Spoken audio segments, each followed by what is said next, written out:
Welcome to Improve Your English Writing video number 60. This video is a first of two parts on using abbreviations. And specifically, I'll be covering just abbreviations in general, which is rule number 91, and common abbreviations, which is rule number 92. If you'd like to get notifications for the series, please click subscribe. If you like the video or think others will find it useful, please click like. And check out links to videos and books in the description, like a link to the companion volume here, Improving English Writing. Let's get to rule number 91. The general rule about abbreviations. So it says, use abbreviations sparingly in formal writing. Reserve abbreviations for tables, source citations, parenthetical notes, and bibliographies. In business writing, limit abbreviations to emails, memos, forms, catalogs, and internal letters. In technical writing, for science and technology, however, abbreviations occur frequently. So some examples of abbreviations used in sentences is the ATM, which is an abbreviation, had no money to withdraw. And the appointment is with Dr. Ann Wells at 3 p.m. PM is an abbreviation. And just a note, you only use only one period ends a sentence, so it wouldn't be, because PM is the abbreviation. You think, well, a period should end a sentence. And you think, well, should there be one or two periods? Is that one period ends a sentence. Third example is Alexander the Great died in 323 BC.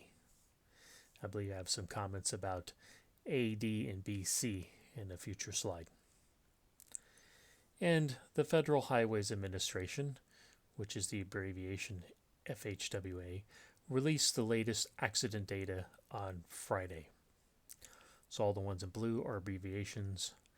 So there's some examples of abbreviations. Now let's drill down a little bit into the nuances.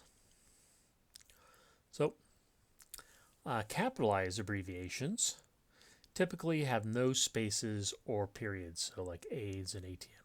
Notice they're all these are capitalized because all the letters are capitalized. There's no spaces between the letters, and there's no periods between the letters.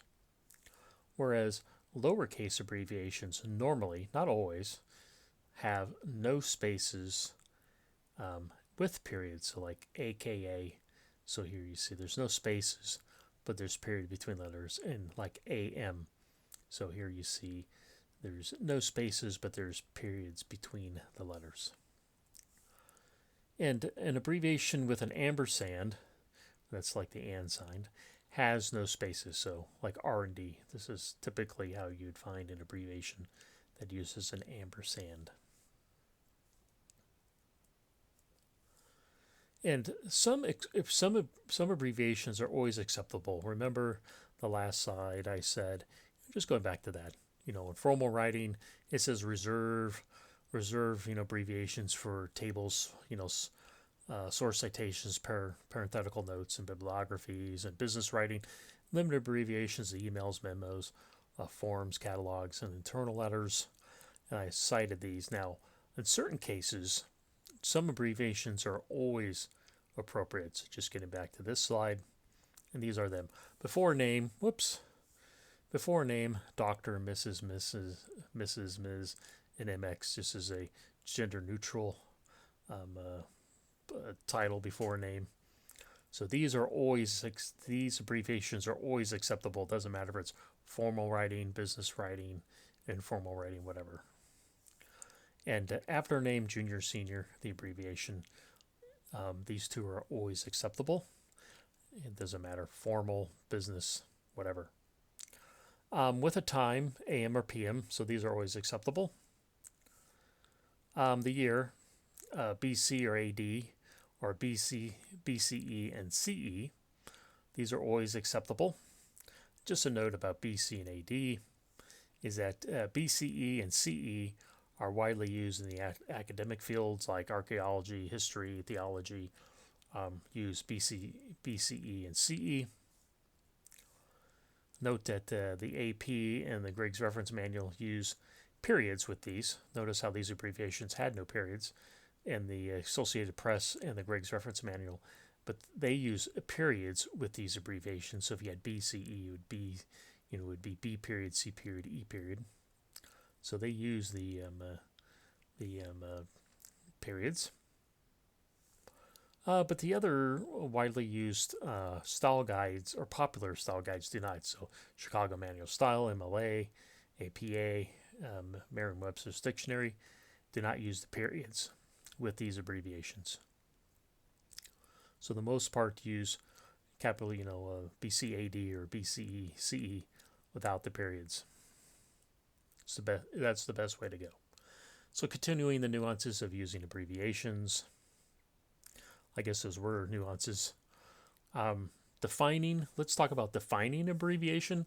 Like you saw one of the examples had FHWA, which stood for the Federal Highways Administration. So let's talk about how we define abbreviations. Do not define common abbreviations like PM, ATM, GPS. However, define the following types of abbreviations. Uncommon abbreviations. Author created abbreviations. And unfamiliar to the audience abbreviations. So if your audience was not familiar with GPS, you would define that abbreviation. But in most cases, you do not need to define common abbreviations like ATM and GPS. Basically, everyone knows what these mean.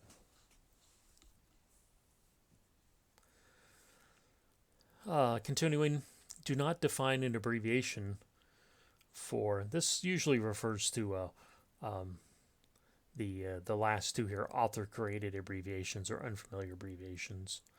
Do not define an abbreviation for an infrequently used term. That's generally fewer than 3 times, like in a chapter or an article. If it's not being used that often, don't bother defining an abbreviation. Just use the full term. And also avoid defining too many abbreviations. So the flip side is you have an abbreviation, or you want to create an abbreviation for something that isn't used all the time. And then the other side of that is you want to create too many abbreviations, or avoid doing that. And if you do create too many abbreviations, you'll want to provide a list of abbreviations. That way people can refer to it. So if you have too many abbreviations, people can't keep all those abbreviations. You'll want to provide them with a list. So continuing defining an abbreviation is to define one, or to define an abbreviation, write out the full term with the first occurrence of the full term, followed by the abbreviation in parentheses. And then you only use the abbreviation thereafter. Do not mix writing out the full term and using the abbreviation, because that's the whole reason you define the abbreviation, is you could use it. It's a space-saving tool. An abbreviation is really a space-saving tool. But an abbreviation not used for a long time may be redefined. What is a long time? Well, that's basically subjective. So if you haven't used the abbreviation a long time, you can redefine it. So here's some examples of how this works. So these are color-coded. So the Chicago Manual Style is the full term, followed by the abbreviation, CMOS, which you've seen. You put the abbreviation in parentheses, and I've color-coded that red. So here's how you do it. You have the full term, then you have the abbreviation in parentheses following it. So the Chicago Manual Style, CMOS, is a widely used style guide. And then in future occurrences where you'd want to write out the Chicago Manual Style, you just write out CMOS. And there you've defined it. People know what the definition is, so you can just use the abbreviation thereafter. You don't mix using the abbreviation in the full term. Another example is, I duplicated the example from one of the previous slides. Here's the full term, the Federal Highways Administration. Here it is in this purple. Then you put the FHWA. This is the abbreviation. Is placed in parentheses. The Federal Highways Administration (FHWA) released the latest accident data on Friday. So thereafter, anytime you would want to refer to the Federal Highways Administration, you want to put Federal Highways Administration. You write FHWA.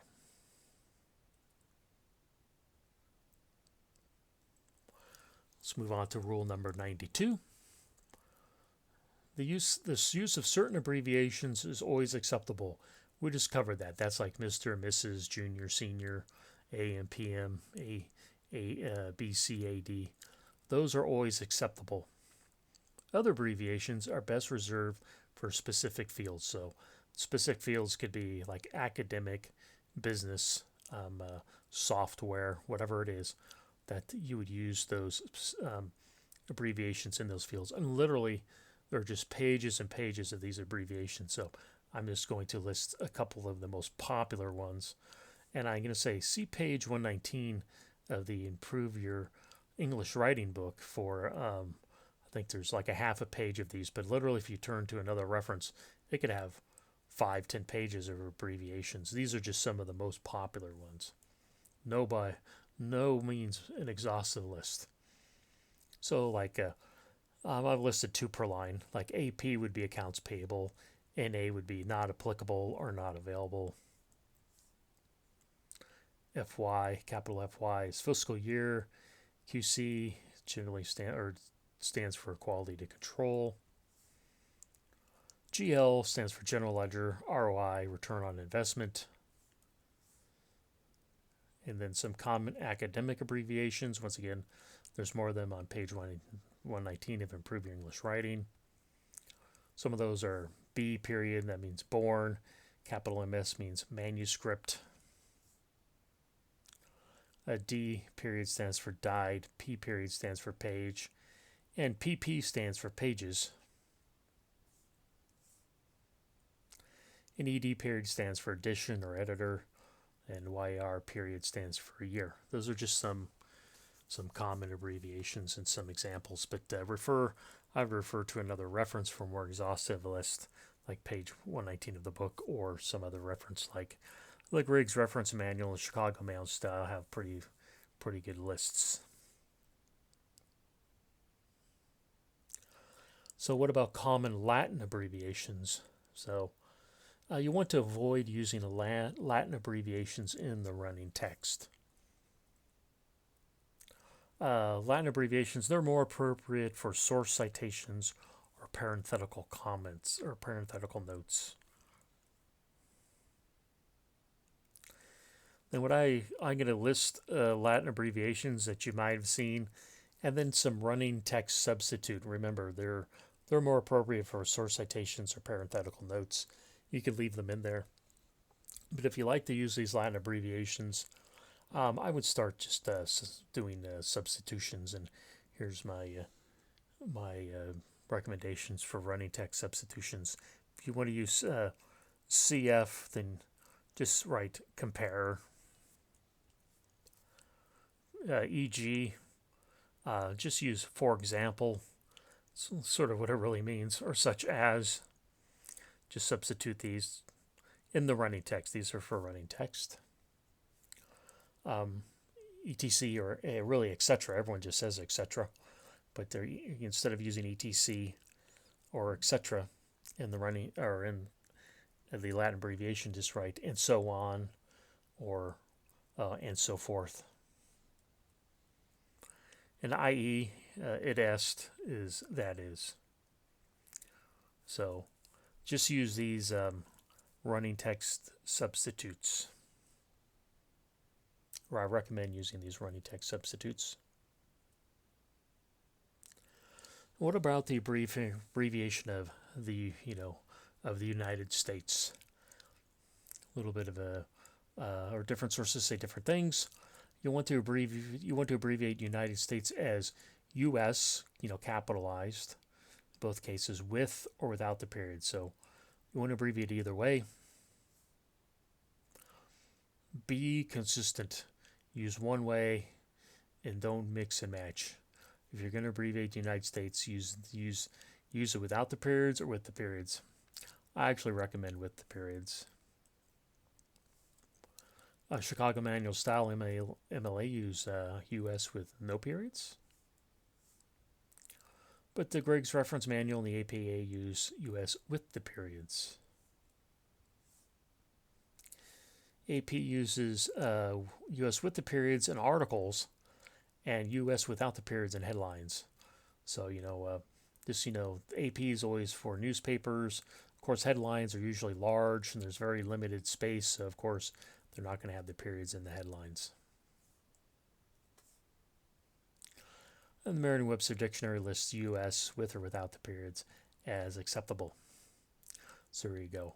So if you're following a certain style guide, you can just read which one you're following and then use that.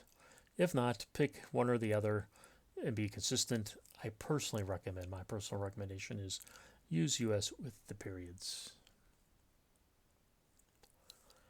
So for other abbreviations, like for a large number of abbreviations, see video 54, Rule 75. For abbreviating the month or the day of the week, see video 55, Rule 77. For abbreviating an address or state, addresses, this is more like avenue, street, things like that. See video number 56, Rule 80. And last but not least, for technical measurement abbreviations, just some examples. There's some more listed in the book, but go see video 57, Rule 81. Well, that's it for this video. If you want to get notifications to this series, please click subscribe. If you like the video, please hit like, and check out links to books and videos in the description.